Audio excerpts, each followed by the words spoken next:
বিশ্বকাপ শুরুর ঠিক আগে ব্রাজিল শিবিরে বড় স্বস্তির খবর। পায়ের পেশির চোট থেকে দ্রুত সেরে উঠছেন দলের পোস্টার বয় নেইমার জুনিয়র।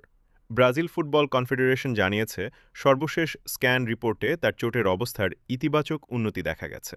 ফলে পুনর্বাসন ও ফিটনেস ফিরে পাওয়ার প্রক্রিয়া পরিকল্পনা অনুযায়ী এগোচ্ছে। এদিকে গ্লোবো এসপোর্টের দাবি, মরক্কোর বিপক্ষে ম্যাচে শুরু থেকেই তাকে খেলানোর ঝুঁকি নিতে চান না কোচ কার্লো আনচেলত্তি। তবে দ্বিতীয়ার্ধে সুপার সাব হিসাবে ১৫ থেকে ২০ মিনিট মাঠে দেখা যেতে পারে ব্রাজিলের সর্বকালের সর্বোচ্চ গোলদাতাকে। চোটের কারণে শেষ দুটি প্রস্তুতি ম্যাচে খেলতে না পারলেও বিশ্বকাপের প্রথম ম্যাচেই নেইমারের ফেরার সম্ভাবনা এখন বেশ জোরালো।